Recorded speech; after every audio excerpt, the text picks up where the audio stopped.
Assalamualaikum warahmatullahi wabarakatuh. Selamat Assalamualaikum warahmatullahi malam wabarakatuh. kawan-kawan Wow Bubble.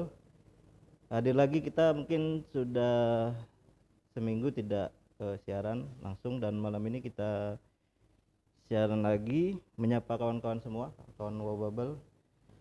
Hari ini kita akan membahas lagi-lagi persoalan COVID-19, tapi kita akan menyinggung lebih banyak terkait perekonomian di daerah, perekonomian bubble, bagaimana Bangka Belitung, masyarakat dan seluruh elemen akan menghadapi, menjalani proses di masa-masa pandemi ini, termasuk juga nanti proyeksi ke depan tahun 2021 apa yang akan terjadi. Dan di studio kami sudah ada dua orang narasumber. Kita sapa langsung Bapak Ferry Insani, Kepala Bapeda Kepulauan Bangka Belitung. Assalamualaikum Pak. Assalamualaikum warahmatullahi wabarakatuh. Kawan-kawan Bubble. Sehat Pak ya. Sehat alhamdulillah. Di samping Pak Ferry ada Pak Tantan Heroika, Kepala Kantor Perwakilan Bank Indonesia Kepulauan Bangka Belitung. Selamat malam Pak Tantan. Selamat malam Pak Meri. Selamat malam juga buat kawan-kawan Mobile. Salam sehat selalu. Salam sehat. Malam ini tema kita hari ini adalah Outlook Ekonomi Bubble 2021 dengan subtemanya menyiasati ekonomi daerah di tengah ekonomi yang payah. Pak Ferry, benar nggak Pak ekonomi kita sekarang lagi payah? Saya tidak katakan tentunya kalau bicara soal ekonomi dan indikatornya itu mungkin Pak Tatan begitu ya, karena beliau yang langsung Terjun langsung Ya. sebagai Kepala Perwakilan Bank Indonesia. Kalau dibilang payah, mungkin hampir semua kita merasakan payah. Jadi istilah payah itu ya kita seolah kita anggap saja sebagai cobaan. Jadi tidak hanya di Bangka Belitung, Indonesia bahkan secara dunia, secara global juga sedang mengalami hal yang payah gitu ya. Kita lihat memang kalau kita bicara berbagai indikatornya semua mengalami penurunan. Nanti Pak Tantan akan jelaskan apa indikator apa saja yang turun. Tapi yang kita rasakan di masyarakat memang seperti itu. Jadi kita terdampak ya. Kalau kita katakan terdampak ya terdampak pandemi ini. Saya masih ingat betul pada tahun kemarin, posisi di awal tahun kita masih optimis. Jadi Januari, Februari kita tidak pernah berpikir ya Pak Tantan dan kawan-kawan pendengar dimanapun. Tapi ketika bulan Maret masih kita menganggap ini akan selesai 3 bulan. Terus kita masih optimis selesainya di Agustus. Dan terus kita masih optimis, tapi saya pikir terbaik. Kalau dikatakan memang payah ya kita sedang mengalami hal yang sangat susah. Tetapi kita tentu tidak bisa menyerah. Karena memang di dalam ekonomi itu mestinya ada kondisi yang begitu. Jadi kalau kita tahu tidak selamanya kita mengalami proses yang sedang menaik ya. Jadi ada fase kita mengalami declining, menurun. Kemudian kita akan ada masanya kita mengalami increasing atau menaik. Nah, pada saat itulah kita akan mengalami hal-hal yang positif. Jadi kalau saya bilang payah ya semua kita merasakan, tetapi sekali lagi tidak menganggap ini sebagai apa ya, ini cobaan sajalah. Ini pembelajaran buat kita bagaimana kita menghadapi situasi yang tidak kita duga-duga. Saya pikir itu. Pak Tantan, saya ingin pendapat Bapak terkait menyambung penjelasan Pak Ferry tadi. Di catatan kita bahwa triwulan pertama itu ekonomi bubble tumbuh positif. Kemudian di triwulan kedua dan ketiga terkoreksi 4, sekian persen gitu. Nah, membaca data ini seperti apa Pak dengan kondisi pandemi sekarang ini? Iya, jadi menyambung apa yang disampaikan Pak Ferry dulu ya. Ya. Jadi sebenarnya kita juga patut bersyukur gitu ya. Tadi disampaikan ekonomi kita payah gitu ya. Jadi kita patut bersyukur ya. Indikator-indikator makro lainnya itu bisa kita jaga dengan baik ya. Berbeda dengan krisis ekonomi 97-98, ada 4 hal di situ yang indikator-indikator ekonomi makro kita mengalami jatuh gitu ya. inflasi sempat 75%, pertumbuhan ekonomi negatif 13%, sistem keuangan Iya. juga mengalami mismatch ya, sehingga modal mengalami negatif, nilai tukar rupiah juga dari 1.000 sempat anjlok ke angka 17.000. Nah, sekarang ini kalau kita lihat indikator makro kita masih bisa terjaga dengan baik. Artinya kita bisa melihat inflasi masih bisa dikendalikan dengan baik, meskipun pertumbuhan ekonomi ya nanti akan saya ceritakan yang ditanyakan oleh Pak Muri ya. Tapi di sisi lain sistem keuangan juga bisa kita jaga dengan baik ya, nilai tukar pun juga relatif stabil. Jadi ini patut kita syukuri. Nah, sekarang masuk ke pertanyaan Pak Muri ya mengenai ekonomi bubble.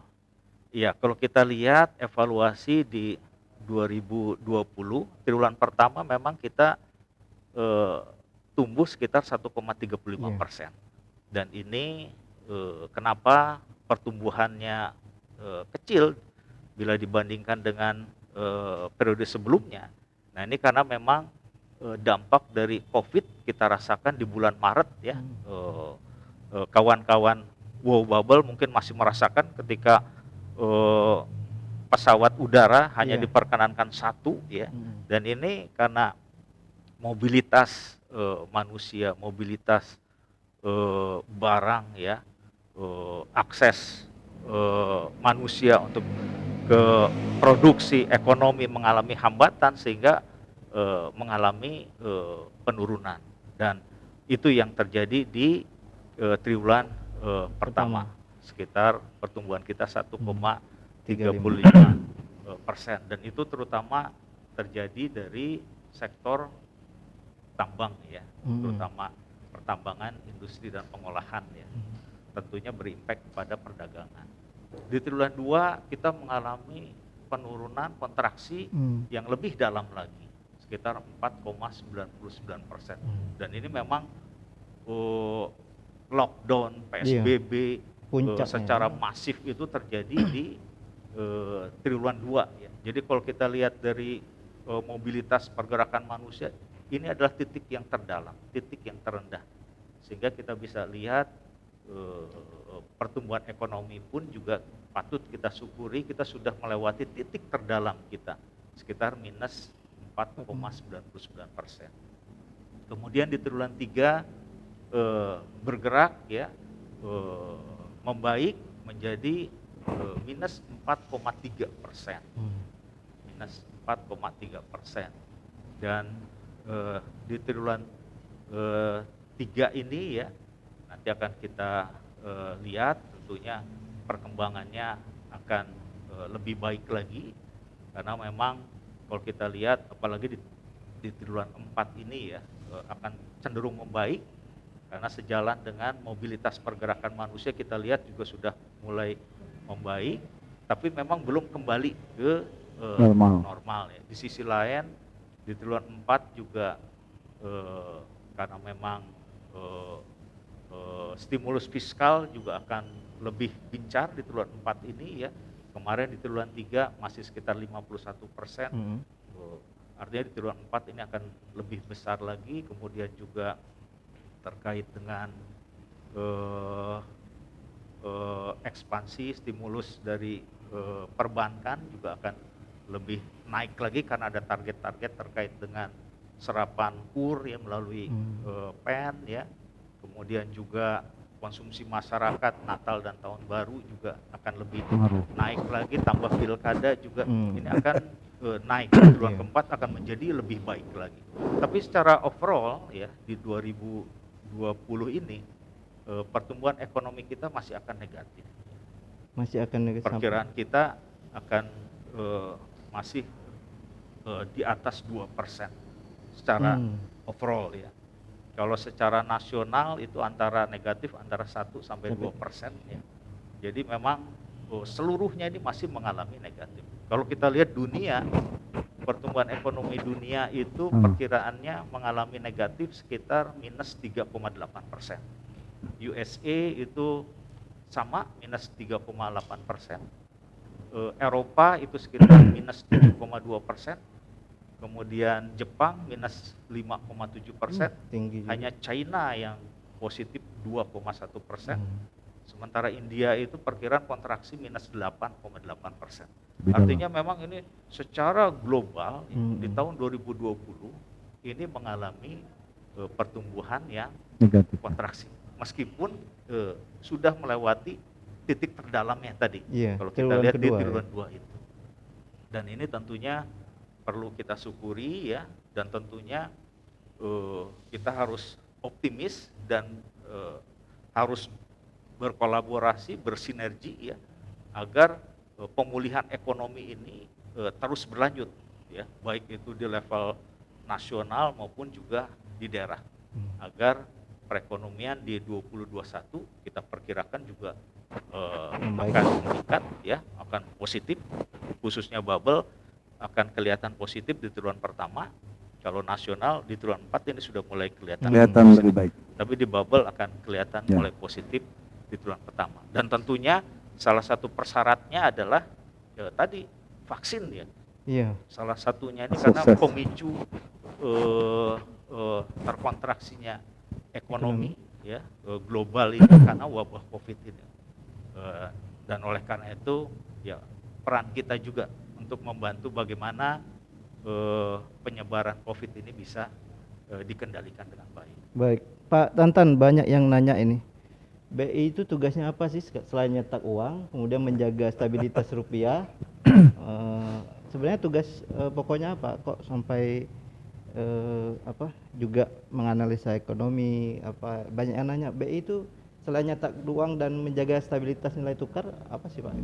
Ya, jadi kalau dilihat dari Undang-Undang nomor 23 tahun 99 yang sudah dilakukan beberapa perubahan ya mengenai Bank Indonesia, memang mandat Bank Indonesia adalah menjaga kestabilan nilai rupiah. Jadi nilai rupiah ini bisa diukur dari dua hal ya. Nilai rupiah dikaitkan dengan barang dan jasa, itu yang kita sebut dengan inflasi Ya. dan juga nilai rupiah dikaitkan dengan mata uang negara lain atau kurs. Itu tujuan dari Bank Indonesia.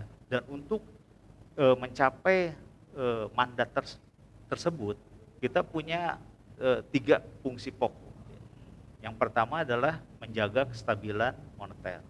Yang kedua adalah menjaga stabilitas sistem keuangan. Dan yang ketiga adalah menjaga stabilitas sistem pembayaran. Dan ketiga fungsi ini saling kait-mengkait ya, bagaimana menjaga mandat agar kestabilan nilai rupiah itu bisa dijaga dengan baik. Contoh, dari sisi moneter tentunya bagaimana agar jumlah uang yang beredar di masyarakat ini cukup untuk perekonomian, tidak berlebih dan tidak juga kurang. Karena kalau berlebih dampaknya adalah inflasi tentunya, ya, uang beredar lebih banyak dibandingkan dengan yang dibutuhkan dengan produksi barang dan jasa, hasilnya adalah angka inflasi yang sangat tinggi. Tapi kalau uang yang beredar tersebut kurang, pertumbuhan ekonomi juga jadi kurang. Kemudian juga sistem keuangan ini harus dijaga dengan baik agar sistem keuangan ini bisa memberikan kontribusi optimal kepada sektor real. Karena agar sektor real bergerak ya, pembiayaan dari sistem keuangan itu sangat dibutuhkan. Dan saat ini sumber pembiayaan yang paling besar adalah masih dari bank ya. Sehingga pendalaman pasar keuangan itu masih PR kita tuh, bagaimana agar pasar uang kita juga bisa berkembang gitu ya, sehingga tidak bertumpu kepada sektor perbankan. Kemudian dari sisi sistem pembayaran, nah, sistem pembayaran juga ini memainkan peranan yang penting ya, bagaimana mendorong perekonomian. Semakin cepat sistem pembayaran tentunya akan semakin mendorong perekonomian. Makanya kita dorong selain sistem pembayaran tunai yang tadi disampaikan adalah kewenangan BI di dalam mengeluarkan, mengedarkan, ya, mencabut, termasuk menarik uang dari peredaran ya secara tunai, tapi juga bagaimana mendorong uang non tunai. Nah sekarang kita lagi Fintech ya, e-commerce. betul. Nah sekarang kita lagi dorong yang namanya QR Indonesian Standard ya. Iya. Apalagi di tengah COVID ini bagaimana pembayaran itu bisa cepat ya, Iya. aman, mudah, murah dan tanpa harus ada kontak fisik. Sehingga perputaran uang akan lebih cepat lagi dan ini tentunya akan mendorong perekonomian. Baik, Pak Peri menyambung dari Pak Tantan tadi, Pak Tantan ngomong bahwa mobilitas orang, saya catat benang merahnya adalah mobilitas orang mempengaruhi perekonomian. Mengapa harus mobilitas ini menjadi apa ya? Menjadi tolak ukur ketika kita ngomongin ekonomi. Dan juga ada pernyataan gubernur bahwa tingkat konsumsi masyarakat di Bangka Belitung harus ditingkatkan untuk agar bisa bertahan lah di pandemi ini. Baik, kalau ditanyakan soal mobilitas, nah, maka memang yang disampaikan Pak Tata tadi, kita harus beraktivitas. Jadi kalau kita bisa bayangkan kalau semua orang berdiam diri di rumah, tidak melakukan transaksi, karena kalau ya cara membacanya begini, orang berbelanja itu sebetulnya kan secara fisik memang ke pasar ya. Iya. Jadi pasar itu pengertiannya begini, kawan-kawan, pasar itu bertemunya antara pembeli dan penjual dalam sebuah tempat itu pasar. Tapi sebetulnya dalam pengertian yang lebih luas, pasar itu terjadi kesepakatan kita, saya dengan Pak Tata bersepakat untuk datang di sini acara ini, itu juga sebetulnya pengertian pasar lebih luas. Nah kalau misalnya kita tidak melakukan kontak bergerak dan tidak keluar, ya otomatis ekonomi kita akan semakin tidak berkembang lah. Karena memang pergerakan orang itu penting Pak. Kita misalnya dari tadi sampaikan perjalanan, sekarang dibatasi jumlah penumpang, orang tidak bisa kemana-mana. Bapak bisa bayangkan, kawan-kawan bisa bayangkan ketika kita tidak bisa lagi berangkat atau tidak bisa datang. Itu tentu tidak ada yang aktivitas, tidak ada pembelanjaan dan sebagainya. Nah terkait itu sebetulnya yang disampaikan oleh Pak Gubernur memang betul. Saya mungkin mengulas sedikit soal angka-angka. Di Bangka Belitung berbagai indikator kita baik Pak. Jadi saya selalu sampaikan kita mungkin skala ekonomi kita kira-kira di atas Gorontalo lah Pak ya, di atas Gorontalo sama dengan Kepri atau di atas Malut lah. Jadi kita middle lah gitu ya. Nah indikator kita bagus. Inflasi kita terjaga. Tadi ada Pak Tatan bilang salah satu fungsi mereka itu menjaga agar tidak inflasi. Karena inflasi dijaga. Terlalu rendah pun nggak baik Pak. Kalau terlalu rendah barang pertanian juga akan tidak terdongkrak. Kita tahu sebagian besar kita adalah petani. Nah kemudian beberapa indikator lainnya juga cukup baik. Cuman yang problem di Bangka Belitung adalah mengenai masalah pertumbuhan. Jadi inflasi bagus, kemudian yang lain-lain juga sangat bagus ya Pak ya. Tapi masalah pertumbuhan yang cukup terkoreksi lah dari tahun ke tahun. Tahun 2019 kita turun ya Pak di bawah nasional. Tetapi yang lain kita Pak cukup terjaga lah. Tahun ini juga tadi Pak Tata sudah jelaskan. Nah mengenai konsumsi, saya ingin menyampaikan kepada kawan-kawan, kita tidak bermaksud promosi ya Pak. Bangka Belitung termasuk daerah yang tidak miskin Pak. Ini mohon maaf teman-teman, cara membacanya adalah kita memang kalau kita melihat dari nanti Bu Retno bisa itulah ya, sebetulnya kan dari garis kemiskinan Pak. Berapa sebetulnya yang harus dikeluarkan orang hidup di Bangka Belitung? Kita termasuk yang tertinggi loh Pak. Mungkin angkanya 700.000 lebih ya. Jadi kalau misalnya seorang tinggal di Bangka Belitung, dia harus mengkonsumsikan di atas 700 sekian ribu rupiah. Nasional masih angka 410 Pak, kita sudah 745an begitu. Kemudian pengangguran juga kita nggak banyak. Artinya momentum ini kita jaga. Jadi memang kalau bagaimana agar konsumsi itu karena itu yang kita andalkan Pak. Untuk saya katakan pertumbuhan ekonomi kita memang masih di bawah nasional. Salah satu indikator yang harus kita dorong. Kalau kita mengandalkan government spending nggak banyak. Jadi belanja pemerintah daerah itu nggak nyampe 20% Pak dari total PDRB kita. Sementara ekspor kita sudah tahu masih mengandalkan pada mineral timah. Dan kami selalu mengatakan kita tidak mendikotomikan mau timah atau enggak timah, tapi ini masih menjadi sektor utama ya Pak. lama-lama juga kita akan bertransformasi ketika sektor ini kita anggap cukup, sektor lain cukup menjadi alternatif. Nah, kalau kita bicara soal investasi, nah ini jadi yang juga tidak mudah, karena investasi itu perlu infrastruktur yang bagus. Daerah pulau Pak, seperti Bangka Belitung, itu nanti akan menghadapi persoalan terkait dengan infrastruktur. Kami sudah menghitung ya Pak Tantan, teman-teman di Bapeda Provinsi itu pernah menghitung paling tidak harus ada sekitar angka 12 triliun per tahun Pak, agar pertumbuhan ekonomi kita di atas 5 lah gitu. Nah, makanya sebagai salah satu misalnya ada kawasan industri Sadai, itu alternatif Pak, itu sangat bagus sekali. Ya. Karena yang menjadi kutub pertumbuhan itu industri. Kita dorong, kita permudah, dan ini sudah menjadi kawasan strategis secara nasional Pak. Maka, nah ini yang kita harapkan bertumbuhnya. Kalau di Belitung itu sudah berhasil dengan KEK, berhasil loh Pak. KEK itu kita anggap berhasil. Kita bangga sekali dengan kinerja pariwisata Belitung. Tapi di Pulau Bangka dengan ada KIS itu juga nanti akan memacu pertumbuhan ekonomi. Mengenai konsumsi masyarakat, kalau kita kombinasikan, memang ada pilihan Pak. Jadi di dalam ekonomi itu ada pilihan. Kita mau memilih tingkat inflasi yang bagaimana. Jadi misalnya ada hubungan antara inflasi dengan pengangguran. Kita tinggal mengkombinasikan mana yang kita perlukan. Kalau misalnya konsumsi masyarakat, ya ini penting. Makanya kita tidak berharap mereka tidak bekerja dan sebagainya Pak Tantan ya. Angka pengangguran di Bangka Belitung, ini mohon maaf Pak, ini angka Pak. Saya sering diperdebatkan dalam banyak teman-teman. Angka pengangguran di Bangka ini sekitar 3,32%. Saya diperdebatkan. Ya ini dihitung 3,32% karena memang ada cara penghitungannya. Karena sekarang menurut ILO ya, International Labor itu Pak, orang bekerja dengan internet seperti teman-teman di media ini, mereka bekerja Pak. Mereka tidak dulu kita belajar harus 8 jam bekerja segala macam. Ini enggak. Teman-teman 17 orang itu termasuk pekerja. Dia tidak dikatakan penganggur. Nah, sebetulnya memang kita berharap agar belanja konsumsi masyarakat ini tidak menurun Pak, karena itu yang kita harap. Jadi government itu tidak, saya katakan tadi, memang ada problem di pertumbuhan ekonomi, tapi problemnya itu adalah tidak bisa mengandalkan government spending atau belanja pemerintah, tidak bisa investasi kita semua kita galakkan, tapi juga menjaga konsumsi ini agar jangan sampai tergerus Pak.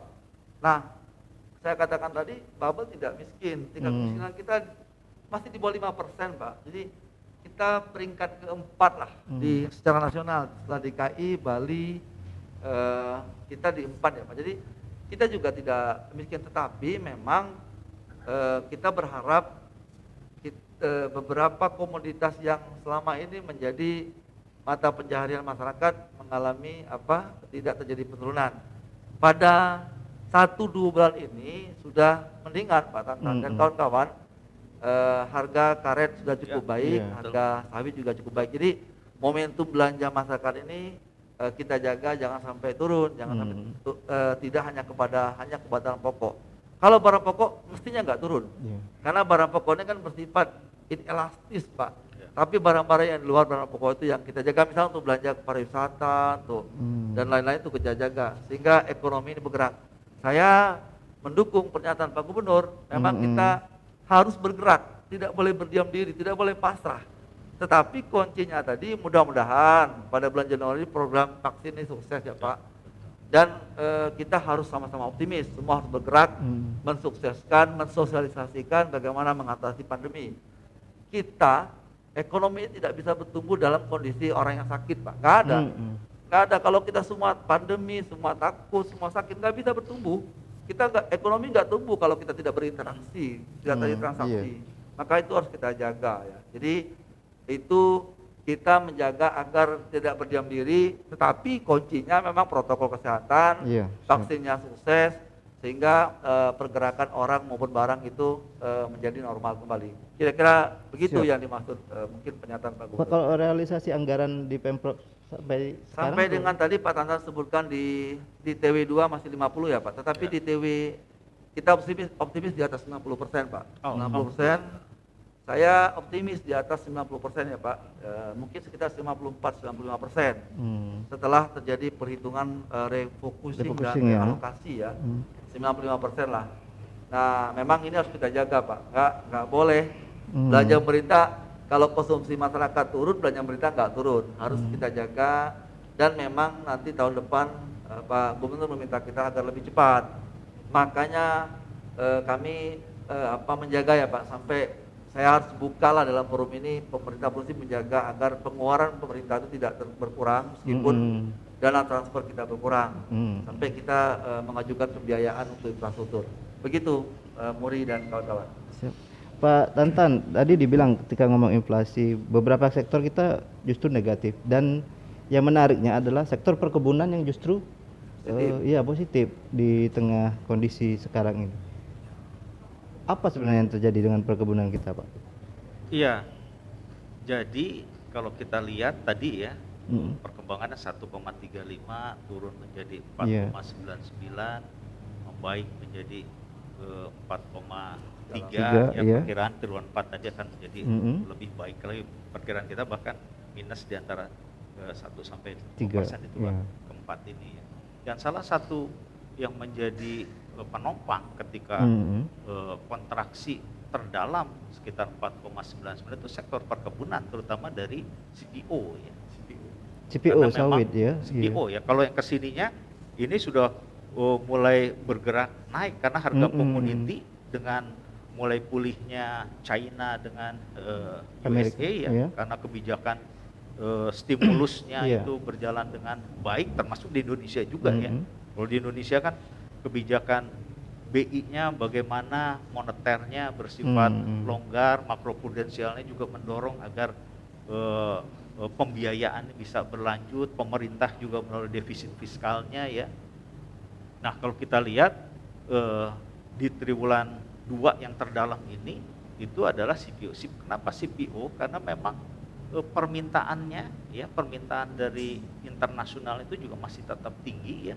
Di sisi lain juga ada program pemerintah kan untuk mengurangi impor minyak, biofuel itu yang B30 itu. Jadi memang permintaannya tidak hanya internasional tapi domestik juga untuk mendorong B30 itu, sehingga harga juga bagus. Kesini pun juga meskipun nanti kita lihat di triwulan keempat agak sedikit menurun nih karena memang udah masuk musim hujan ya, biasanya memang turun. Tapi dari sisi harga dia masih bagus gitu. Nah itu yang menyebabkan kenapa sektor perkebunan terutama dari CPO itu ya. Yang lainnya juga karet itu lada juga sudah mulai lada naik tapi nggak terlalu setinggi CPO sama karet. Karet itu naiknya, kenaikan harganya karena permintaannya juga tinggi. Baik, kita akan rehat sejenak kawan-kawan, mungkin sekitar 5 menit. Nanti kita akan mengulas bagaimana kebijakan strategis yang akan diambil oleh pemerintah Provinsi Kepulauan Bangka Belitung terkait beberapa proyek infrastruktur yang mungkin tidak jadi dilakukan, dan satu proyek strategis jembatan Bahtera. Kita akan mungkin mengulas sedikit itu, termasuk juga ke Pak Tantan terkait stimulus pemberian relaksasi kredit, kemudian ada pinjaman kur itu yang akan mungkin kita akan bahas lebih lanjut di segmen kedua.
kita kembali lagi kawan-kawan Wow Bubble, dan saya harap kawan-kawan juga bisa memberi komentar atau pertanyaan di kanal Facebook kita kepada dua narasumber ini. Persoalan apa saja, terutama persoalan ekonomi dan pandemi, karena beliau berdua ini pakarnya lah di bidang ekonomi untuk di Bangka Belitung. Saya ke Pak Peri nih, Pak. Kita ada sebuah proyek besar ya. Proyek besar yang kalau saya baca di artikel bahwa ketika Pak Gubernur menghadap ke pemerintah pusat melalui virtual, ada beberapa proyek prioritas nasional yang harus dikerjakan di Bangka Belitung. Saya mencatat ada 16. Termasuk satu adalah proyek prioritas nasional Jembatan Batra yang menghubungkan Sumatera dan Pulau Bangka. Seperti apa kabarnya, Pak? Ya. Jembatan ini. Kalau proyek nasional memang di kita ya Pak, itu dia dimasukkan dalam RPJMN 2020-2024, artinya program Pak Kabinet sekarang ya. Iya. Kemudian ada bagian tertentu yang dijadikan proyek secara nasional. Ada yang dikatakan major project, di proyek-proyek yang memang harus di kita. Kita bersyukur Bangka Belitung sekitar 11 ya, bicara 11, termasuk KSPN Tanjung Kelayang, KPPN Pangkal Pinang, termasuk Jembatan Nibung, di pertanian Lada, pelabuhan. Nah, tetapi proyek-proyek secara nasional ini sebetulnya kita butuh ya Pak, di RPJM itu 6.000 triliun ya secara nasional. Tidak semuanya dibiayai dengan APBN, jadi kira-kira komposisinya 20% itu betul-betul dari APBN, 40%-nya swasta. Nanti saya juga akan jelaskan bagaimana alternatif pembiayaan untuk jembatan tadi, dan 40%-nya melalui P3 Public Private Partnership atau KPBU yang sekarang sudah digalakan. Nah, mengenai jembatan memang di dalam RPJMN 2020-2024 itu belum dimasukkan karena memang masanya pada waktu menyusun RPJMN 2020-2024 itu secara teknokratik. Jadi kami Bappenas itu membuat perencanaan teknokratik dengan pendekatan teknokratik itu setahun sebelumnya. Nah 2024 sama nanti 24-28 itu sudah pendekatan secara politis karena harus disetujui oleh DPR tingkat pusat maupun di kita.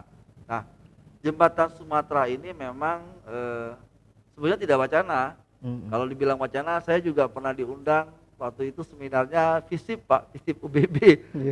Juga agak aneh nih kenapa FISIP ya mengundang, mungkin dalam aspek politis dan sosiologisnya, kebijakan.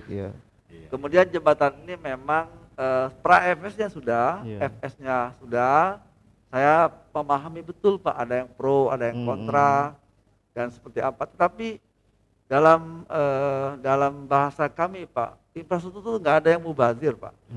Kita misalnya membangun jalan di tengah hutan pun mestinya berguna. Infrastruktur nggak berbazir. Kalau memang niatnya adalah untuk publik ya Pak. Jadi kita orientasinya jangan project, orientasinya kepada outcome dan seterusnya. Nah jembatan ini memang diupayakan. Sekarang sudah FS. Setelah FS itu nanti DED Pak.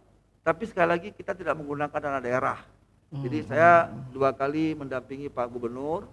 Waktu itu Kepala Bapeda Sumsel juga menghadap Pak Menteri. Kami dengan Pak Noviar ya, Pak DPU bertemu langsung audien dengan Pak Menteri. Kemudian beberapa kali saya juga mendampingi Pak Gubernur menyampaikan itu. Ada kemauan yang cukup kuat antara Sumsel dan Bangka Belitung. Saya dalam tanda kutip yang saya paham yang kontra juga banyak gitu. Tetapi kita berpikirnya kalau dari Aceh sampai dengan Palembang itu sudah tersambung nanti dengan railway ya Pak. Karena untuk jadi transportasi massal yang paling murah itu kereta api. Dari dulu sampai sekarang juga begitu Pak. Kita belajar di Amerika juga pakai kereta api. Di Jepang Shinkansen yang mungkin dulu terkenal ya Pak. Shinkansen itu kalau Pangkal Pinang Sungai kita 10 menit lah. Saya pernah naik dari Yokohama ke Tokyo 10 menit Pak. Nah, tapi memang terlepas dari yang kontra, jembatan ini kita upayakan jadi Pak. Karena dari Aceh sampai Palembang itu tersambung dengan railway, maka kita, karena hanya ada 2 Pak, di 10 provinsi di Sumatera itu ada 2 yang kepulauan, 8 yang kontinental yang di darat gitu. Nah, kalau di Bintan itu mereka sudah ada jembatan ya Pak, ada jembatan yang sudah akan jadi. Di kita salah satu program strategisnya adalah membuat ketersambungan. Apakah itu nanti menguntungkan mana-mana? Ya pasti menguntungkan dari masyarakat Bangka dan dari masyarakat. Saya sekali lagi sudah jelaskan di beberapa kesempatan, terlepas yang kontra, saya mohon maaf nanti ada forum lah kita diskusi. Tapi kan paling tidak kita begini saja, kita Bangka Belitung transformasi sektor itu ke depan adalah pariwisata dan agro Pak. Agro mengapa? Karena memang kita punya comparative advantage ya. Kalau kita bicara ekonomi itu ada 2 saja, daerah itu bersaing 2 saja, kompetitif atau komparatif.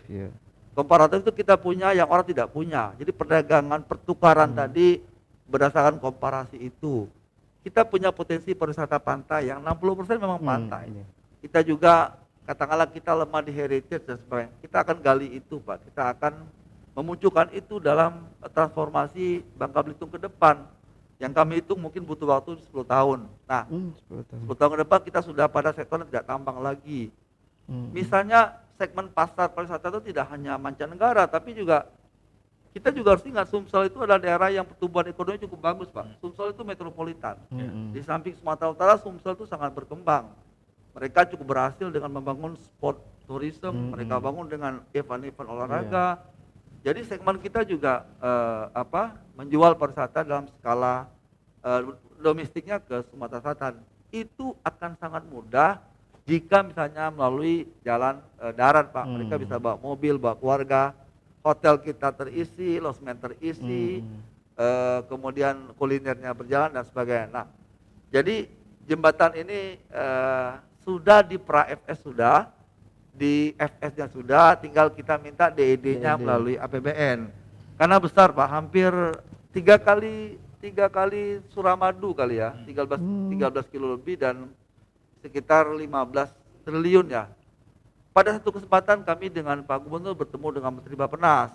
Memang indikasi pembiayaannya tidak mengandalkan APBN, tapi bisa saja yang saya katakan KPBU atau alternatif lainnya Pak. Jadi bisa saja kita menggunakan offshore loan, bisa kita gunakan obligasi pemerintah, Pak Tantan paham itu Pak. Tetapi saya katakan sekali lagi tidak dengan APBD kita ya Pak. Kita mengharapkan dana APBN dan atau dana investasi lainnya. Nah, kalau ini yang pure komersil juga susah Pak, karena kan tentu ya pakai tidak kayak jalan tol ya Pak, dibayar mahal, tapi saya pikir enggak lah. Jadi kombinasi itu.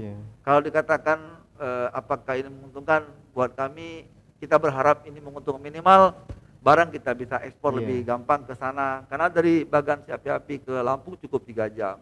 Pariwisata kita bisa jual ke domestik karena Sumsel ini salah satu daerah yang pertumbuhannya cukup bagus sekali. Nah, saya ambil contoh misalnya kita bersusah payah Pak. Misalnya ada jembatan di Nibung, Koba. Tadinya ada 3 jembatan, ada 2 yang pendek, satu jembatan, kemudian satu lagi ketika banjir dia terendam Pak. Nah itu kita sudah upayakan dan insya Allah tahun depan ada jembatannya langsung Pak.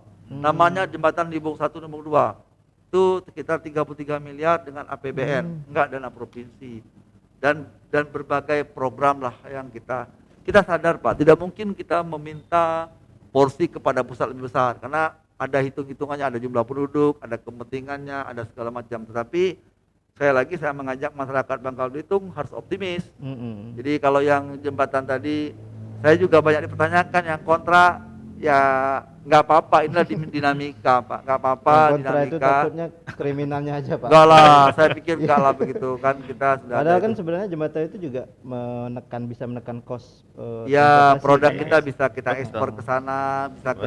Sekali lagi saya ambil contoh kecil saja lah. Jadi kita bisa tawarkan di sana ya, karena Sumsel itu termasuk daerah dengan pertumbuhan ekonomi yang bagus Pak. Dia jadi metropolitan dalam skala, dalam perencanaan nasional Sumsel itu menjadi salah satu kota metropolitan. Soal kriminal saya pikir enggak lah Pak ya. Kalau masyarakatnya sudah punya pendapatan, sudah punya cara-cara yang juga ada pihak berwajib, mungkin juga enggak. Saya tidak khawatir. Begitu Saudara Muri. Pak Beri, sebenarnya fokus strategis Pemprov Bubble ini apa sih? Dia fokusnya dia bertahan, menyerang atau memang ya nunggu dulu gitu terkait dengan beberapa proyek program Ya, strategis ini, termasuk KISADA juga dan KEK ya. kalau kita bilang untuk program pembangunan harusnya kita progres Pak, nggak boleh konservatif. Iya. Jadi kalau ada konservatif, ada yang progresif, kami memilih yang progresif. Terus kita dorong, kita upayakan, nggak boleh menunggu. Kan pemerintah itu mainstreamnya dua saja. Pemerintah itu belum belanjakan untuk kepentingan publik, itu yang public services tadi Pak, untuk kesehatan, untuk pendidikan, karena mandatnya begitu. Anggaran kita harus 20% ke Iya. sektor, 10% kesehatan, 20% ke pendidikan. Kita nggak boleh nggak begitu Pak, 25% infrastruktur. Nah sebetulnya kita dorong, saya katakan tadi mainstreamnya dua, satu kita belanja untuk kepentingan publik, itu sangat tergantung dari sumber kita, dan kedua memudahkan dengan regulasi. Jadi kalau regulasi menyulitkan harusnya kita bikin deregulasi Pak. Jadi harus kita mudah, kita dorong, kita yakinkan dengan itikat baik. Mudah-mudahan saya optimis maju Pak Tantan. Dulu kita nggak pernah menyangka Pak, tahun 99 saya masih CPNS, nggak pernah berpikir kita jadi provinsi. Tahun 2000 teman-teman ya nggak usah saya sebutkan ya Pak, karena semua juga berjasa. Jadi kemudian ada otonomi, cepat sekali berkembang Pak, Bangka Belitung berkembang. Nah harapan kita juga begitu. Memang melompat nggak bisa, kita nggak bisa lompat, nggak bisa jumping Pak. Kalau orang ekonomi bilang itu natura non facit saltum, tidak ada lompatan dalam kehidupan ekonomi itu. Tetapi memang secara gradual yang dia harusnya naik. Jadi saya selaku kepala Beda optimis Pak Tantan, Bangka Belitung ini akan maju. Akan maju, semua bergerak pada kemajuan lah. Termasuk adik-adik di Wobabel juga akan maju. Harusnya kita menjadi kota Pak, harusnya kita menjadi lebih dinamis lah, harusnya menjadi madani lah begitu Pak ya, jadi madani. Begitu Muri. Siap. Pak Tantan, dengan beberapa program strategis yang mungkin ditargetkan panjang sekali ini. Kalau nggak panjang ya Bang, dari kata Pak Ferry tadi 10 tahun ke depan. Pengaruhnya untuk perekonomian bubble seperti apa sih Pak sebenarnya? Karena orang kan nunggu-nunggu ini.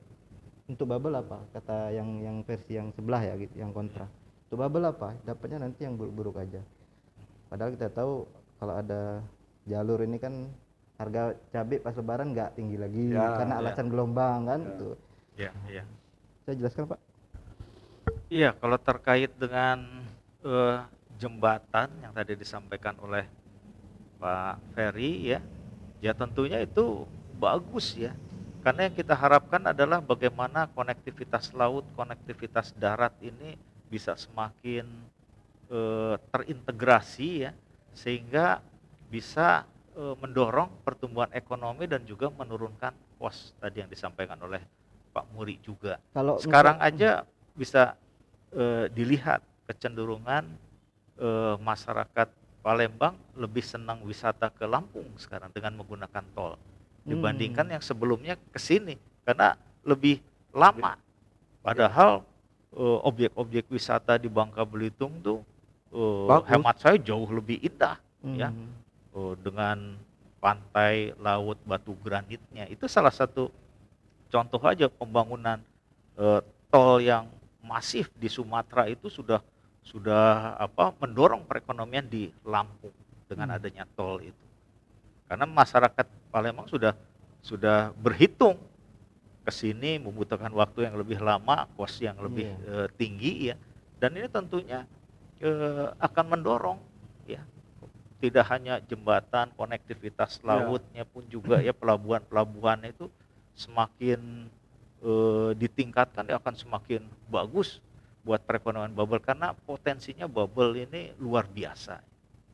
Kita punya tambang, kita punya perkebunan, kita punya perikanan laut kita bagus, luasnya lebih besar daripada daratan. Kita punya pariwisata 4 ini yang sebenarnya bisa kita dorong dan kembangkan ya.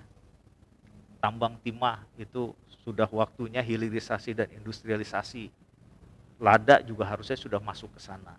Kalau CPO itu sudah on the right track ya. Nah perikanan yang masih kapasitasnya di bawah ya dengan Paname Pak sekarang. Nah, itu yang tapi banyak lagi sebenarnya karena pasar pasar internasionalnya besar ya, domestiknya juga besar. Sementara potensi kita Ya. gede gitu. Nah ini yang perikanan ini masih bisa didorong lebih tinggi lagi. Jadi Iya. manfaatnya pasti besar sekali Ya. pembangunan infrastruktur. Ya, PR Kepala Bapeda ini untuk mensosialisasikan bahwa program ini memang 1% untuk masyarakat dan manfaatnya tinggi gitu. Baik, kita ke pembahasan lain nih Pak Tantan. Salah satu strategi pemerintah memberikan stimulus ya, Ya, seperti Ya. penyaluran bantuan kredit usaha rakyat Ya. untuk UMKM. Ya. Per Agustus nih kami catat, per Agustus 2020 KUR yang itu 561,27 miliar. Nah, stimulus ini maksudnya apa itu Pak? Untuk Iya. apa ya, KUR lah, kredit usaha rakyat. Karena UMKM kita juga masih banyak yang nanya, saya kok nggak dapat Iya. itu, ada berapa aja Pak gitu ya. Tantan soalnya. Iya. Iya, jadi memang di dalam pemulihan ekonomi yang dilakukan dan tentunya bersinergi ya antara pemerintah pusat, pemerintah daerah, Bank Indonesia, OJK dan LPS ya, adalah bagaimana sektor real ini bergerak di tengah hambatan karena adanya COVID. Pandemi ya. Sehingga diperlukan stimulus melalui fiskal APBN ya, dengan defisit yang juga cukup besar ya, 6,5% ya, dan BI juga mensupport ya untuk mendukung APBN itu ya dengan membeli surat berharga negara Iya. ya. Kemudian juga dari sisi moneter juga kita longgarkan kebijakan kita ya, agar fungsi intermediasi perbankan juga bisa memainkan peranannya ke sektor real. Termasuk suku Sehingga bunga juga Pak ya? ya itu salah satunya suku bunga diturunkan, giro wajib minimum diturunkan, kemudian juga triple intervention kita lakukan. Ya, semua kebijakan dari sisi moneter kita longgarkan semua. Jadi dari sisi APBN, fiskalnya, moneternya, ini kita harapkan mengguyur sektor real agar sektor realnya bergerak. Ya. Nah, di dalam memulihkan ekonomi itu ada 5 hal ya yang perlu kita perhatikan. Yang pertama adalah sektor-sektor prioritas yang memiliki daya ungkit tinggi terhadap perekonomian itu sudah harus mulai dibuka. Nah, khususnya di bubble ini sudah dilakukan. Alhamdulillah. Hanya dari sisi resiko mitigasi COVID-nya yang harus diinin. Di daerah-daerah lain dengan adanya PSBB segala macam itu harus menjadi perhatian ya, sektor-sektor prioritas yang memiliki daya ungkit yang tinggi tapi resikonya juga dilihat gitu ya. Nah, alhamdulillah di bubble ini sudah dibuka, pertanian, pertambang segala macam itu sudah dibuka. Hanya mitigasi dari sisi COVID-nya, karena sekarang juga mulai agak naik ini bubble, dan sekarang biasanya paling bawah bubble ya, sekarang udah digeser sama Sulawesi Barat nih. Sulawesi Barat 1717, kita 1718 biasanya kita selalu di paling bawah.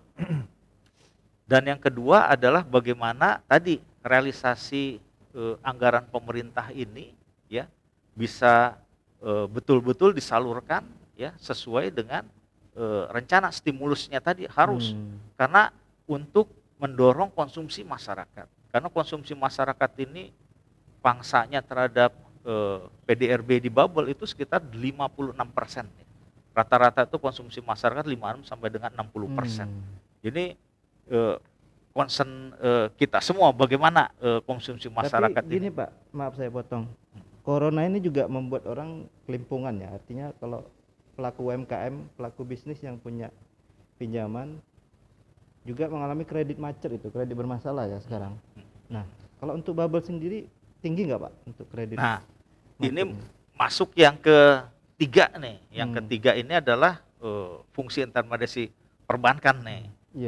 Tadi sektor prioritas harus dibuka, realisasi anggaran fiskal ya, stimulus fiskal harus bisa diserap oleh sektor real. Kemudian ketiga ini mediasi. Pertanyaan Pak Muri adalah fungsi intermediasi bank. Nah ini memang kita melihat saat ini ada fenomena kredit crunch ya, di mana sebenarnya perbankan tuh sangat liquid ya. Kalau alat liquid dibandingkan dengan dana pihak ketiga itu mencapai sekitar 31%, jadi sangat liquid ya. Tapi kucurannya kalau kita lihat ya di bubble sendiri itu turun negatif menjadi minus 10 pertumbuhan kredit kita, YUY kita. Termasuk nasional juga mengalami penurunan gitu ya di tengah kondisi likuiditas yang besar. Suku bunga juga sudah diturunkan gitu ya. Nah, di sini memang dari sisi demand dan dari sisi supply-nya ada satu masalah yang perlu kita pecahkan bersama. Yang pertama ya, kita lihat memang kalau kita berbicara mengenai NPL di bubble ini tinggi. Hampir 20%, 19, itu jauh dibandingkan dengan NPL daerah-daerah lain, terutama di sektor pertambangan ya dan industri pengolahan, terutama pertambangan dan penggalian di situ sangat tinggi. UMKM juga NPL-nya sekarang udah di bubble ya, itu ada pada kisaran 10, sekian persen gitu ya. Yang ini tentunya juga membuat ada kekhawatiran meskipun likuiditasnya besar, ada kekhawatiran dari sisi debitur mampu nggak untuk mengembalikan, ada semacam itu. Dari sisi demand-nya masyarakat, ya masyarakat juga dengan kondisi yang sekarang penjualan yang menurun gitu ya, belum berani juga untuk akses ke bank, bahkan mendingan ke saudara minta tolong ini untuk usaha. Kalau kita lihat di lapangan seperti itu gitu ya. Nah, sehingga ini yang harus kita carikan, mempertemukan antara adanya asymmetric information. Di satu sisi likuiditas berlebih perbankan meskipun juga dapat injeksi likuiditas ya Pak ya? Enggak ada injeksi likuiditas. Paling pelonggaran likuiditas GWM diturunkan, yang semula 8% dari DPK harus wajib disimpan di bank sentral, bank itu diturunkan jadi 4%. 4% itu kan gede dari dana pihak ketiga ini, kemampuan untuk ekspansi kreditnya. Suku bunga juga sudah diturunkan, rasio intermediasi makroprudensial juga sudah diperlonggar gitu ya. Ini seharusnya bisa, hanya tadi ya, ini memang tugas kita bersama melihat fenomena seperti ini gitu. Di satu sisi bank juga khawatir ya dengan NPL-nya tadi ya ini, tapi dari sisi debiturnya juga sama gitu ya. Khawatir nggak bisa. Khawatir. Nah, seperti ini yang harus nanti mungkin di bubble kita bisa ini bagaimana ini men-smoothing dari asymmetric information ini. Nah, yang keempat adalah tentunya kebijakan moneter dan kebijakan makroprudensial Bank Indonesia akan terus ya didorong longgar ya, suku bunga juga akan didorong rendah sampai nanti ada indikasi inflasi sudah mulai tekanan inflasi mulai agak tinggi, nah baru itu nanti akan kita lihat. Nah, lalu yang kelima adalah untuk pemulihan ekonomi, bagaimana mendorong ekonomi keuangan digital, karena ini yang akan mendorong pertumbuhan ekonomi, terutama UMKM ya. Terutama UMKM, bagaimana UMKM bisa membuka pasarnya lebih luas lagi ya, tidak tradisional tapi melalui e-commerce ya, dan juga sistem pembayarannya dengan menggunakan digital. E-commerce ya. Ya, ini harus kita dorong. Karena masyarakat sekarang kan agak khawatir untuk bertatap muka, bertemu langsung.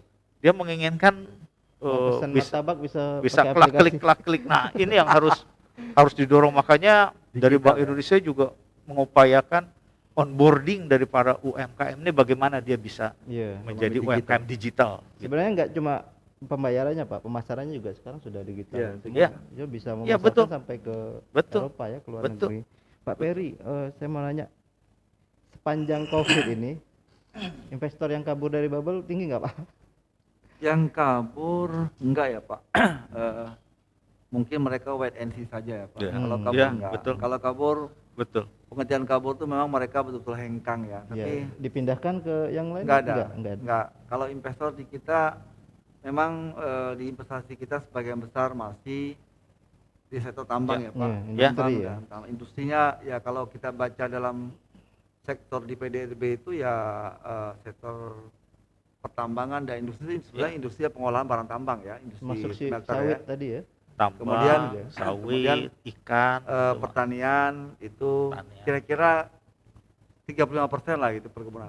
Kalau yang kabur enggak, Pak. Enggak ada yang kabur, bahkan ada yang menarik juga di kita di sektor perikanan ya, Pak Tuntan ya.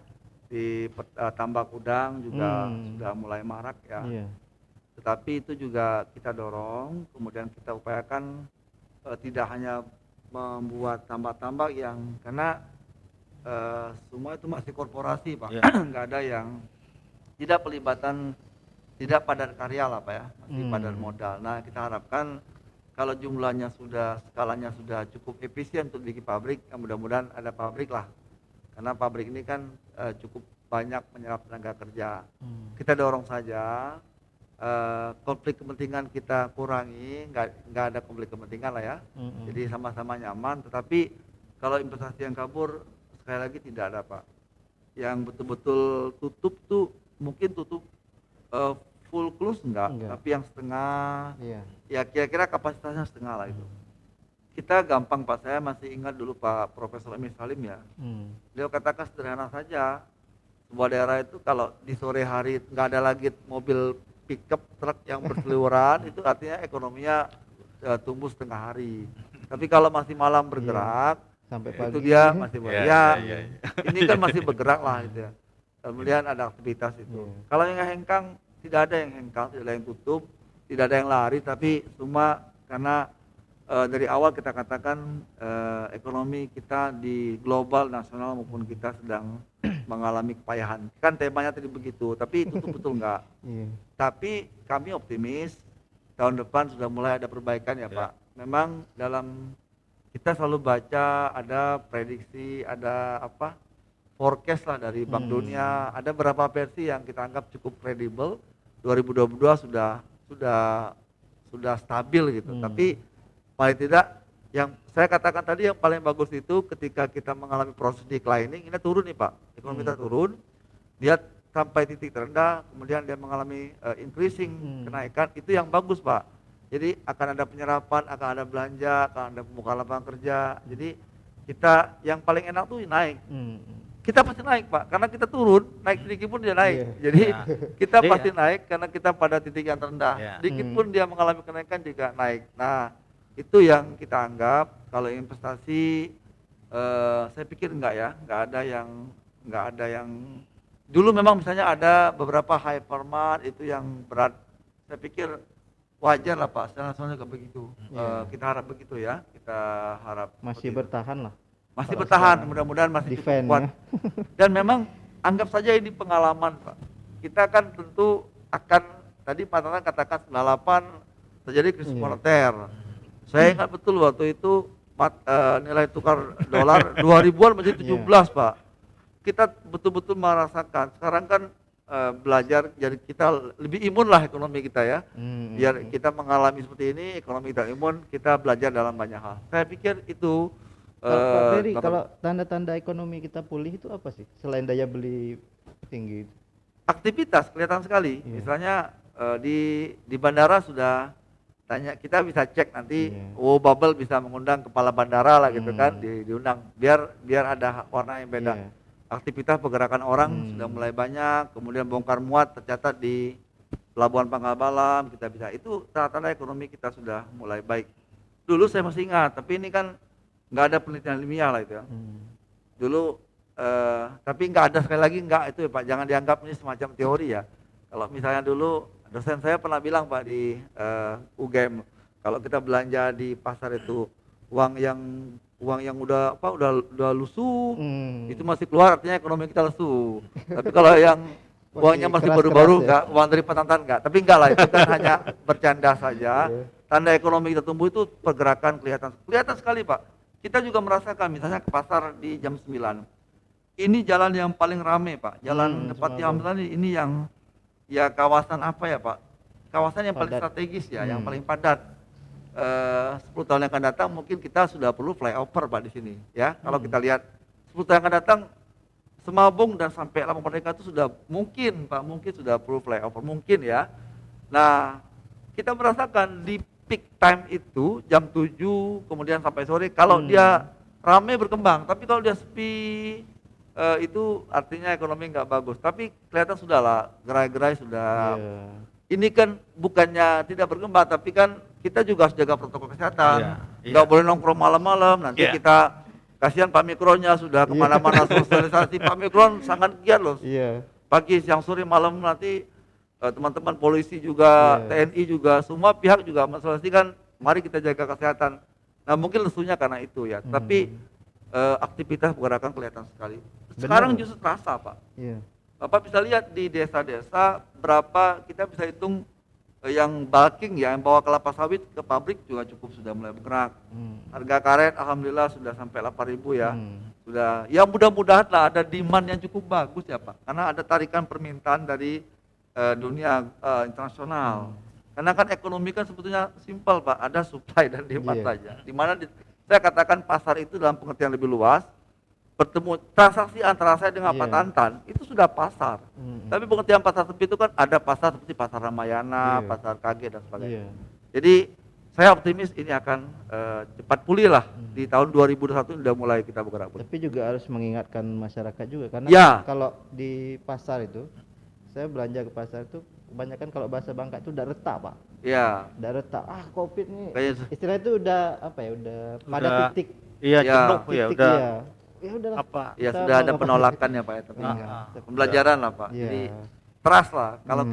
kita harus trust lah pada masyarakat, pada pemerintah ya. Iya. Pemerintah ini sudah mensosialisasikan, Iya. gugus tugas, TNI, polisi, semua pihak sudah bergerak mensosialisasikan pada masyarakat. Harusnya kita harus yakin ya. Kita harus percaya dengan pemerintah. Itu kuncinya. Tapi syukurnya masyarakat Babel juga masih tertib pakai masker sih. Ya. Yang cuma berapa persen kalau kami lihat ya. Artinya juga kesadaran untuk belajar Iya, dari alhamdulillah pandemi ini. itu. Iya. Ya. Pak Tantan, tantangan ekonomi Babel ke depan itu. Tantangan untuk 2021 ini apa yang paling berat ya tantangannya? Iya, yang pasti yang paling berat itu adalah COVID-nya itu ya. Kalau menurut saya itu yang harus makanya ya. salah satu prasyarat ekonomi bubble akan Pulih. bangkit lebih tinggi lagi dan nasional, bukan hanya bubble aja. Itu adalah vaksin. Karena kalau mobilitas pergerakan bisa seperti semula lagi gitu ya, otomatis hunian hotel-hotel Belitung sekarang itu yang termasuk yang sangat terkena dampak ya, karena memang ekonominya kan besar dari pariwisata. Belitung itu sudah mulai bergeser gitu. Ya. Jadi dengan adanya pandemi COVID itu terasa sekali ya. Kita tahu di 2018 ya, itu jumlah wisatawan di Belitung itu sudah melampaui jumlah penduduk yang ada di Belitung. Sekitar 465.000 ya. Meskipun 97%-nya masih wisatawan domestik ya, 3%-nya mancanegara ya. Sekarang dengan adanya COVID bagaimana gitu ya. Dan tentunya ini tantangan yang terberat. Hotel-hotel sekarang sudah banyak yang memiliki sertifikat CHSE kan, cleanliness, safety, healthy, sama environment gitu ya. Jadi masyarakat nggak ragu ketika berkunjung semuanya menggunakan protokol COVID ya. Nah ini tantangan terberat kita memang bagaimana meyakinkan masyarakat yang berkunjung ke Babel ini ya, bahwa Babel tuh aman itu. Aman dan siap menerima. Ya. Aman dan siap menerima, betul. Dan kalau itu prasyaratnya itu berhasil ya, sektor pertambangan ini harga akan lebih naik lagi nih. Karena memang ekonomi global ini perkiraan IMF nih harga sekarang sudah di atas 18 ribuan ya per metric ton ya. Ini perkiraan ke depan ini dengan mulai pulihnya China yang sudah mulai pulih ya. Perkiraan ekonomi dunia pun juga itu di 2021 sekitar 5% ya. Kalau China itu udah di atas 7,2% itu di 2021 ya. Bisa dibayangkan artinya prospeknya itu bagus ya, permintaan internasional tinggi, harga komoditi juga kita perkirakan naik ya, dan bubble juga 80% ekspornya itu kan masih Iya. dalam Menggunakan bentuk logam timah. timah ya, Hmm. sehingga kita perkirakan ya ini juga akan bergerak naik. Dan tadi tantangan yang terberatnya adalah COVID. Investasi tadi berdasarkan survei-survei kita ke perusahaan-perusahaan, kita rutin ya melakukan yang namanya survei kegiatan dunia usaha. Kita punya survei harga konsumen, harga produk, banyak kita punya survei. Itu mereka dari sisi investasi seperti yang disampaikan oleh Pak Ferry, betul masih wait and see, tapi wait and see aja masih ada loh yang direalisasikan di sektor smelter ya, pembangunan smelter tuh, baik itu timah maupun yang swasta itu masih ada. Meskipun ada juga yang wait and see gitu ya, nggak seperti semula, karena tadi pengiriman ya, tenaga-tenaga ahli yang datang karena COVID kembali lagi tuh agak terbatas ya. Iya. Kemudian juga bagaimana Jepang ya untuk paper bag yang dari itu juga masih minat di perikanan. Jadi kita lihat potensi ini akan bergerak di 2021 ini. Dan tantangan terberatnya justru tadi bagaimana kita bisa mengendalikan COVID, dan mudah-mudahan vaksin itu kembali vaksin itu bisa sukses ya Pak ya. bisa, Iya. Pak Ferry, kalau proyeksi Pemprov ke depan tahun 2021 apa Pak? Terkait juga dengan refocusing anggaran, karena lebih besar akan tersedot ke sektor Betul. kesehatan ya. Ya, kita pada memang di tahun 2021 itu memang terjadi penurunan dari segi itu ya jumlah ya. Kalau tadinya APBD kita sekitar 3,3, sekarang posisi di 3,1 ya, karena dana transfer berkurang. Mudah-mudahan tidak terjadi refocusing Pak. Kalau untuk untuk kesehatan kita sudah siapkan, kita sudah ada cara, kita sudah siapkan dana tanggap darurat Ya. dan segala macam Pak. Jadi tahun ini kita punya pengalaman lah tahun Betul. 2021. Nah, kita juga menjaga momentum untuk government spending ini jangan sampai menurun. Ya. Jadi kita juga upayakan pembiayaan infrastruktur Ya. Pak. Saya mengatakan tidak pinjaman tapi pembiayaan. Ya. Mungkin itu pada lain kali bisa kita diskusikan kembali gitu kan. Itu juga ada yang pro kontra lah gitu. Tapi saya pikir itu sikap kita menjaga belanja pemerintah. Karena kalau pemerintah tidak belanja nggak berkembang nih Pak. Toko-toko nggak berkembang. Iya, Katakanlah betul. kita makan minum rapat juga toko-toko Iya. rapat, toko-toko yang jual itu juga harus berkembang gitu. Dan Jadi kita optimis lah. Dan triwulan 1 udah mulai gas karena dipanya sudah Triwulan 1 ya, kita gas ya Pak, nggak boleh nggak seperti sebelumnya. Ini triwulan 1 udah bisa langsung ngegas Ya. Iya. Terkait semuanya. juga dengan digitalisasi gimana Pak Ferry upaya Pemprov nih? Kata Pak Tantan tadi kan Ya, e-commerce ada apa itu. OPD kita di UMKM, ada semua sebetulnya kita mengarah ke digital. Kita sekarang mungkin hidupnya di era itu ya Pak. Saya masih ingat betul dulu Pak, dari dulu kita Natura dengan barter, kemudian kita menggunakan keuangan Natura, kemudian keuangan, kemudian kita sudah menggunakan digital Pak. Saya pikir memang kita dorong ada OPD kita menangani itu dari segi regulasi. Kita juga support dengan pendanaan ya, di UMKM ada, di perintah ada. Kita memang mengarahnya ke digital Pak. Kita juga kemarin menganggarkan untuk yang di Bu Elviana ya, UMKM ada untuk slot Ya, kita promosi sering bagi UMKM. kolaborasi. Kita juga Pemprov punya rumah kemasan Pak, dan itu dapat digunakan dan itu murah sekali Pak. Tinggal nanti bagaimana kita mendesain agar kemasan kita itu memang betul-betul apa ya Pak, orang menjadi tertarik lah Betul. gitu ya, marketable lah gitu, market lah, marketable. orang lebih suka itu. Dan Saya pikir itu Pak. Dan tambahan lagi nanti akan ada yang namanya TP2DD. Jadi bukan hanya tim pengendali inflasi daerah Pak Ferry, nanti Kepresnya ini segera Ya. turun, itu tim percepatan dan perluasan digitalisasi daerah. Sudah Jadi itu segitu. merupakan kolaborasi nanti Ya. pemerintah daerah, BI di situ bagaimana ekonomi keuangan digital di bubble-nya akan Ya, semakin didorong. Bubble sudah digital nih Pak. Ini sudah Sekarang sudah betul, sekarang itu alhamdulillah ya, bubble itu urutan ke 21 dari sisi Dari digital 34, ya. Itu dari provinsi-provinsi yang sekelas dari Bubble adalah yang tertinggi.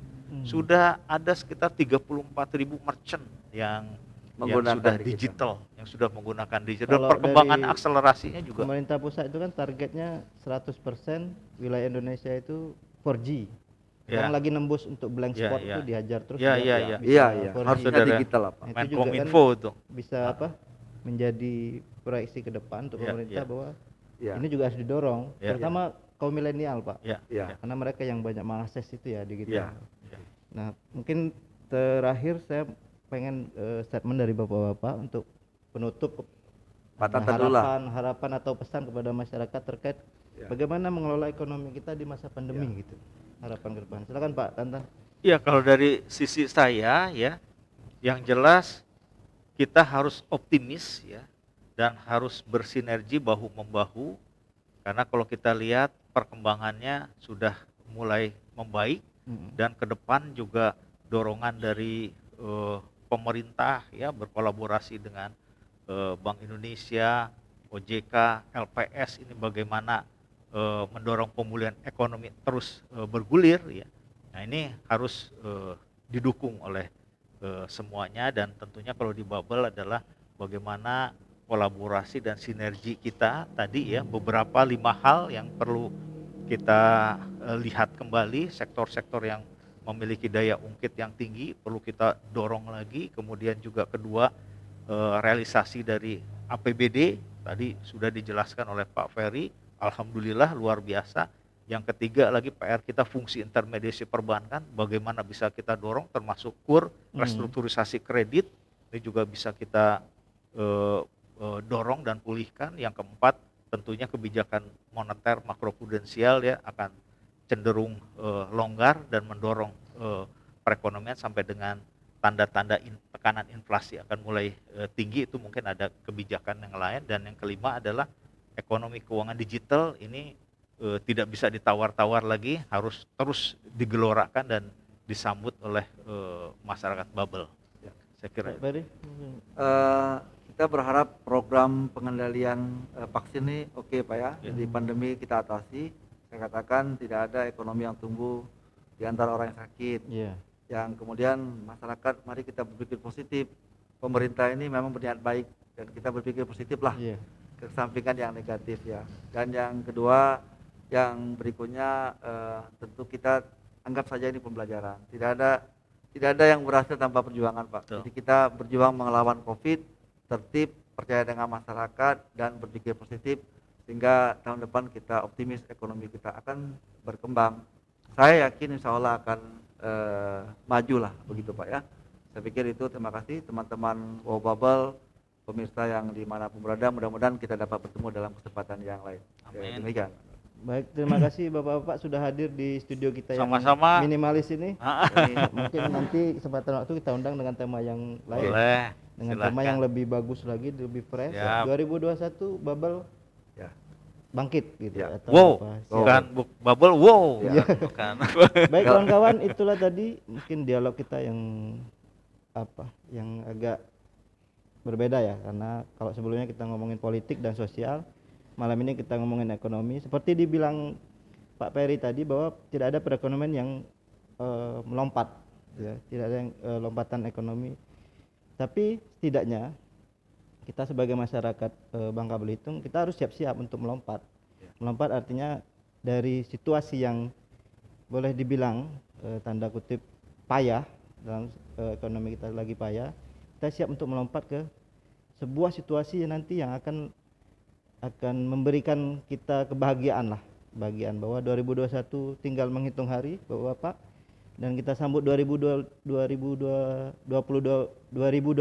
dengan optimis bahwa sekarang zamannya era digital, kita bersiap untuk itu. Kawan-kawan bisa menyambut itu dengan belajar bagaimana melakukan digitalisasi, mengupdate diri, menambah kapasitas. Biarlah pandemi urusan tim gugus tugas, kita siap dengan proyeksi-proyeksi ke depan, dengan rencana-rencana masa depan yang lebih optimis. Mungkin itu dari saya. Terima kasih sudah menonton acara ini. Kita jumpa di lain kesempatan. Assalamualaikum warahmatullahi wabarakatuh. Salam Waalaikumsalam warahmatullahi wabarakatuh. Terima kasih ya Budi.